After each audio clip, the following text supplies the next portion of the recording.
Next important formula is a sin x plus b cos x. ठीक है, manipulation of this expression कैसे किया? मान लिया हमारे पास a sin x plus b cos x दे रखा है। मतलब क्या है इसका, क्या मतलब है?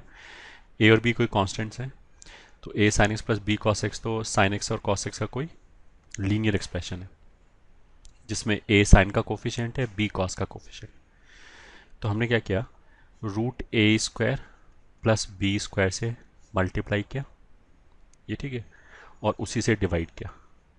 जो डिवाइड किया उसको ऐसे लिख लिया, a square plus b square into sine x plus b upon root a square plus b square into cos x.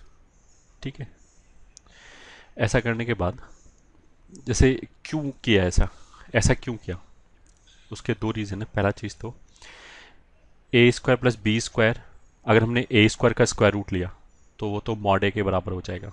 अगर हमने ए स्क्वायर में बी स्क्वायर जोड़ा और फिर स्क्वायर रूट लिया तो मॉड ए से बड़ा हो जाएगा। उसका मतलब क्या है कि ये वाला जो क्वांटिटी है ये एक फ्रैक्शन है क्योंकि डिनोमिनेटर बड़ा है। A square plus b square magnitude wise, a square plus b square का square root magnitude wise a से बड़ा होगा, तो ये एक फ्रैक्शन हो गया। सिमिलरली ये भी एक फ्रैक्शन हो गया क्योंकि बी स्क्वायर में हमने कुछ जोड़ा फिर रूट लिया तो वो मैग्नीट्यूड वाइज बी से बड़ा ही आएगा, तो b upon this quantity will be less than 1। पहला चीज़ तो ये हो गया। क्यों करना चाहते हैं वो अभी समझ में आ जाएगा। दूसरा चीज़, अगर इस क्वांटिटी को मैं साइन एल्फा बोल दूं, ये ठीक है से, तो फिर ये वाला क्वांटिटी अपने आप कॉस एल्फा बन जाएगा। क्यों? क्योंकि इसको स्क्वायर करो और इसको स्क्वायर करके ऐड करो तो 1 आ जाएगा। अगर मान लिया मैंने a upon root a square plus b square को स्क्वायर किया और ऐसे ही b upon root a square plus b square को ऐड किया, तो this will be a square upon a square plus b square and this will also be b square upon a square plus b square. तो LCM लेने पे आ जाएगा 1। तो उसका मतलब क्या है कि पहला चीज़ तो ये दोनों क्वांटिटी फ्रैक्शन हो गया, एक से छोटा हो गया। एक से छोटा हो गया तो साइन और कॉस बोला जा सकता है। अगर मान लिया b का वैल्यू 2 है तो b को तो मैं साइन अल्फा नहीं बोल सकता, साइन अल्फा का वैल्यू 2 थोड़ा ना हो सकता है। But root a square plus b square से डिवाइड करने से क्या हो गया, ये दोनों क्वांटिटी फ्रैक्शन हो गया, पहला चीज़। और दूसरा कि इन दोनों के स्क्वायर का सम 1 हो गया, तो उससे क्या हुआ कि अगर मैंने इस क्वांटिटी को साइन अल्फा बोला है तो ये दूसरे वाला क्वांटिटी अपने आप कॉस अल्फा हो गया। ऐसा करने से क्या हो गया कि राइट हैंड साइड में एक फॉर्मूला बन जाएगा, ये ठीक है। This can be written as cos alpha sine x plus sine alpha cos x, ये ठीक है। और this quantity can be written as this is equal to root over a square plus b square. ये हो गया sine a cos b plus cos a sine b, तो which is the formula of sine a plus b, तो sine x plus alpha. उसका मतलब finally a sin x plus b cos x can be written as root over a square plus b square, ये तो एक constant हो जाएगा, into sine of x plus alpha, जहाँ पे अल्फा कोई एंगल है। कौन सा एंगल है? Where sine alpha is equal to, sine alpha हमने क्या माना था, ये b upon root a square plus b square, ये ठीक है, b upon root a square plus b square and cos alpha is equal to a upon root a square plus b square. या फिर इन दोनों को मिला के हम क्या बोल सकते हैं कि tan alpha is equal to b upon a, divide कर दिया तो ये आ जाएगा। ठीक है, तो ऐसे लिखा जा सकता है।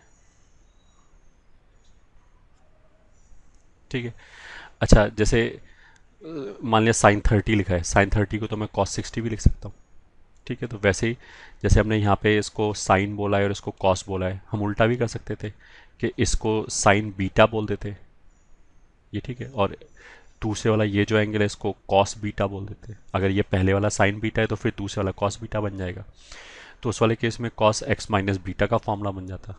मतलब दिस कैन ऑल्सो भी रिटन एज, इसी एक्सप्रेशन को लिखने का ये भी तरीका है कि root a square plus b square and cos x minus beta. ये ठीक है, ऐसे भी लिख सकते हैं। बस अल्फा और बीटा तो कोई एंगल होगा, कांस्टेंट एंगल होगा। बस इस वाले केस में क्या होगा कि रोल रिवर्स हो जाएगा। इस वाले केस में cos beta will be b upon root a square plus b square and sine beta will be a upon root a square plus b square. कोई भी वैल्यू लिखा है, जैसे मान लिया हाफ लिखा है वैल्यू, तो हाफ को तो मैं साइन 30 भी बोल सकता हूँ, कॉस 60 भी बोल सकते हैं। ठीक है, तो कहने का मतलब क्या है कि इसको कॉम्पैक्ट फॉर्म में ऐसे लिखा जा सकता है। पहला चीज़ तो ये हो गया। दूसरा, ये जो साइन एक्स प्लस एल्फा है, साइन के अंदर कुछ भी लिखा हो, साइन का वैल्यू तो हमने जैसे पहले बोल चुके हैं कि वो तो -1 और 1 के बीच में लाई करता है। तो अगर ये बाहर मान लिया, इसका वैल्यू मान लिया 7 आ जाए, तो उसका मतलब क्या है कि ये पूरा क्वांटिटी -7 और 7 के बीच में लाई करेगा, क्योंकि ये तो -1 और 1 के बीच में लाई कर रहा है। तो इससे हम ये भी बोल सकते हैं, चलो एक बार और लिख लिया, a sin x plus b cos x can be written as first of all तो root a square plus b square into sine x plus alpha के फॉर्म में। ये ठीक है, पहला चीज़ तो ये हम ऑलरेडी बोल चुके हैं, यहाँ पे अल्फा ऊपर बता चुके हैं। दूसरा हमने क्या बोला कि साइन ऑफ समथिंग लिखा है तो that will lie between -1 and 1। अब उसका मतलब क्या, एक्स की अलग अलग वैल्यू रखोगे तो इस इंटरवल में वैल्यूज आएंगी। अगर उन सब वैल्यूज़ को इससे मल्टीप्लाई किया तो इस पूरे एक्सप्रेशन की वैल्यू कहाँ से कहाँ तक लाई करेगा, will belongs to minus of root a square plus b square से root a square plus b square. ये ठीक है, मतलब ये वाला expression can take values in this interval. तो ये वाला जो इंटरवल है, दिस इज कॉल्ड रेंज। ये ठीक है, जो भी एक्सप्रेशन का वैल्यू होता है उसी को रेंज बोलते हैं। तो ये रेंज हो गया, range of a sine x plus b cos x, ऐसे बोल सकते। ठीक है,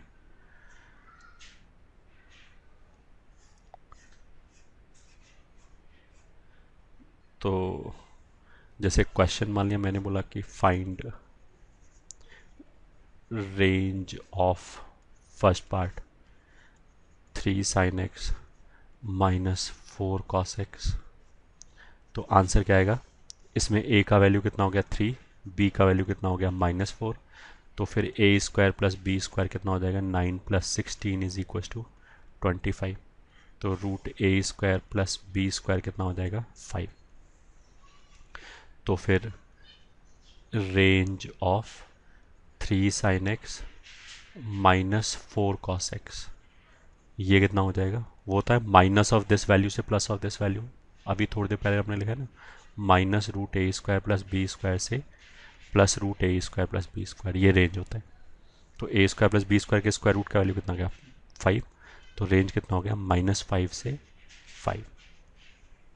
ठीक है, अगर मैं मान लिया -3 sin x -4 cos x ले लूँ तो भी यही रेंज आएगा, या फिर 4 साइन के साथ ले लें 3 कॉस के साथ ले लें तो भी यही रेंज आएगा।